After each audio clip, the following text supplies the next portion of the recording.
नमस्कार, आप देख रहे हैं सिटी पोस्ट लाइव और मैं हूं रवि। नीतीश कुमार असम और पश्चिम बंगाल के मुख्यमंत्री के शपथ ग्रहण समारोह में नहीं गए। उन्होंने अपनी जगह पार्टी के प्रतिनिधि के तौर पर कार्यकारी अध्यक्ष संजय झा और केंद्रीय मंत्री ललन सिंह को भेजा, जबकि एनडीए के घटक दलों के प्रमुख जैसे चंद्रबाबू नायडू, एकनाथ शिंदे शामिल हुए। इसको लेकर सियासी गलियारे में अब तरह तरह की चर्चाएं हैं। क्या नीतीश कुमार भाजपा से दूरी बढ़ा रहे हैं या बीजेपी उनसे दूरी बना रही है? इस पर विशेष बातचीत करेंगे अपने सहयोगी मुस्कान से। मुस्कान, क्या नीतीश कुमार और बीजेपी के बीच दूरी बढ़ रही है? देखिए, आपने सही कहा। 12 मई को आज के दिन असम के मुख्यमंत्री हेमंत बिस्वा शर्मा ने दूसरी बार मुख्यमंत्री की शपथ ली है और उसमें कहीं ना कहीं नीतीश कुमार का प्रेजेंस भी इम्पोर्टेंट था, क्योंकि आपको पता है जब मंत्रिमंडल का विस्तार हो रहा था तो वहाँ पे ये भी थे। और शपथ ग्रहण समारोह में शामिल होना पीएम नरेंद्र मोदी, गृह मंत्री अमित शाह, टीडीपी प्रमुख और आंध्र प्रदेश के मुख्यमंत्री चंद्रबाबू नायडू, शिवसेना प्रमुख एकनाथ शिंदे, चिराग पासवान तक पहुंचे थे।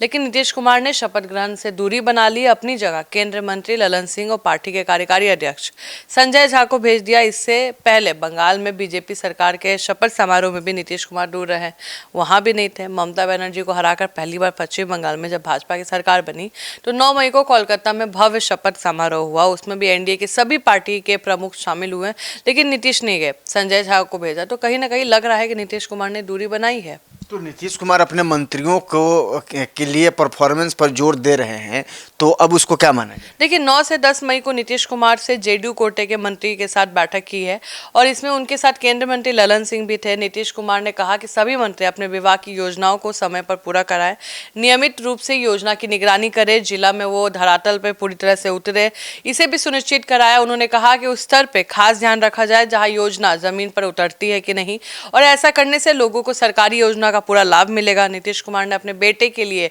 बीजेपी से स्वास्थ्य विभाग ले लिया ताकि जन सरोकार से वो जुड़े रहे।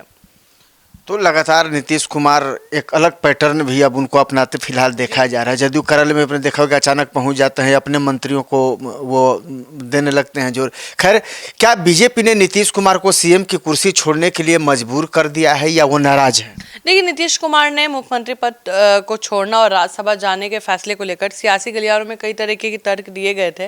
लेकिन सियासी गलियारों में चर्चा कुछ भी हो, लेकिन नीतीश कुमार और जेडीयू ने कहा कि ये उनका निजी फैसला था, इसमें कोई प्रेशर नहीं था और ना ही वो नाराज है। लेकिन लोगों को लग रहा था कि नाराज हैं, कुछ डराया जा रहा है। हालांकि आपको भी पता है कि नीतीश कुमार ने अपना व्यक्तिगत फैसला बता दिया था और 2025 के विधानसभा चुनाव में भाजपा 89 सीटों के साथ सबसे बड़ी पार्टी बनकर उभरी थी और ऐसे में गठबंधन के भीतर बड़े भाई की भूमिका को लेकर भाजपा का दबाव था।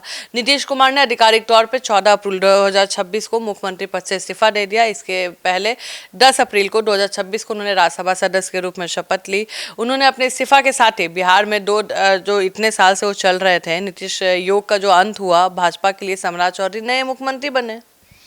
तो देखिए, जो बेटे को लेकर हो रही ट्रोलिंग से क्या नीतीश कुमार असहज है? क्योंकि आप देख रहे होंगे कि निशांत कुमार का लगातार सोशल मीडिया पर कई तरह की तस्वीरें ट्रोल हो रही हैं। उनमें स्वास्थ्य मंत्री को ही अस्वस्थ बताया जा रहा है। देखिए, आपको भी पता है, आप भी इंस्टाग्राम चला रहे हैं, उसमें वो पूरा हिल रहे हैं और सब गांजा पीछे से साउंड ट्रैक डाल दे रहा है। और सम्राट चौधरी में स्वास्थ्य मंत्री बनने के बाद निशांत कुमार सोशल मीडिया पे बहुत ज़्यादा ट्रोल हो रहे हैं और मुझे लगता है कि निशांत इसलिए अपना दूरी भी बना रहे हैं। साथ ही नीतीश कुमार भी आलोचना का सामना करना पड़ रहा है उनको, चूँकि उनकी पूरी पॉलिटिक्स परिवारवाद की राजनीति के अगेंस्ट था। लेकिन अंदर खाना चर्चा है कि नीतीश कुमार अपने बेटे को मंत्री सच में नहीं बनाना चाह रहे थे, ना कि निशांत का फैसला था। ऐसे अंदर की खबरें हैं, लेकिन उनको बनाया गया। अब जिस तरह से निशांत कुमार की आलोचना करियर में इतनी शुरुआत में इतनी आलोचना हो रही है, पार्टी उन पर मतलब जितना काउंटर नहीं कर पा रही है, होता है ना, उस बात को नहीं कैसे अब लोग बोले कि निशांत ऐसे हिल रहे हैं या निशांत कहीं ना कहीं उतने हेल्दी नहीं लग रहे हैं। इस परिस्थिति में कहीं ना कहीं नीतीश कुमार असहज हैं और एक और उन्हें अपनी विरासत संभालने के लिए निशांत की ज़रूरत महसूस हुई। दूसरी ओर उनकी एंट्री से उनके जो वर्षों पुराने राजनीतिक सिद्धांत थे उस पर कहीं ना कहीं क्वेश्चन मार्क भी लग रहा है परिवारवाद के अगेंस्ट से, लेकिन अपने बेटे को लगा के गए, जिससे वो काफ़ी दबाव महसूस कर रहा है। और कहीं ना कहीं निशांत भी इस चीज़ को समझ रहे हैं और शायद यही वजह थी कि वो जब जदयू कार्यालय पहुंचे और मीडिया ने जब उनसे सवाल पूछने की कोशिश की तो उन्होंने दूरी भी बनाई। लेकिन सवाल है कि क्या फिर से नीतीश कुमार कोई बड़ा फैसला ले सकते हैं क्या? नीतीश कुमार के दोनों हाथ में हमेशा लड्डू रहता है और नीतीश कुमार कोई गेट बंद भी नहीं करते। आपको ही पता है नीतीश कुमार की राजनीति के बारे में कोई गारंटी के साथ भविष्यवाणी नहीं कर सकता है। वे अनप्रिडिक्टेबल हैं। वो हमेशा एक खिड़की खोलकर राजनीति करते हैं। मतलब सत्ता में किसी भी गठबंधन या विपक्षी के साथ होते हुए भी दूसरे पक्ष के साथ संवाद का एक रास्ता हमेशा खुला रहता है। और 2013 में एनडीए छोड़ना, 2017 में महागठबंधन छोड़ना, फिर 2022 में फिर से पाला बदलना, अंत में 2024 में एनडीए में आना, उनका ट्रैक रिकॉर्ड दिखाता है कि उन्होंने कभी भी अपने लिए विकल्प पूरी तरह बंद नहीं किए हैं। लेकिन सवाल तो ये भी है मुस्कान कि 2023 में इंडिया गठबंधन की नींव रखने वाले नीतीश कुमार क्या आगे भी कुछ ऐसा कर सकते हैं, ऐसी आशंका है? देखिए, विपक्षी खेमे में आज भी ऐसे कहीं ना कहीं चेहरे हैं जो कमी महसूस की जाती है। भाई नीतीश कुमार जैसा उन्होंने बैठाया था, आपको याद होगा, भाई सब लोग मिल के अब बीजेपी के अगेंस्ट मोर्चा खोला जाए। डूबते को तिनके का सहारा, एक उम्मीद नीतीश कुमार के दे के फिर खुद ही हट गए थे। तो जो हिंदी में बेल्ट और दक्षिण के दलों के बीच सेतु का काम कर सके, कहीं ना कहीं महागठबंधन को ऐसा कोई चाहिए। इस तरह की चर्चा का तर्क देने वाले कहते हैं कि नीतीश कुमार का इतिहास बताता है कि वे किंग मेकर की भूमिका के लिए किसी भी समय पाला बदलने की क्षमता रखते हैं। हालांकि नीतीश कुमार ने कई बार साफ तौर पे कहा है कि हम इधर उधर नहीं करेंगे, एनडीए के साथ ही रहेंगे। स्वास्थ्य कारणों से भी ऐसा संभव नहीं लगता है, लेकिन उनके मन का कोई कुछ कह नहीं सकता है। जब उनका मन करेगा वो फैसला, कोई बड़ा फैसला ले सकते हैं। हालांकि राजनीतिक समीकरण इस बार ऐसा है कि उनके लिए खेल करना पहले जैसा आसान नहीं होगा।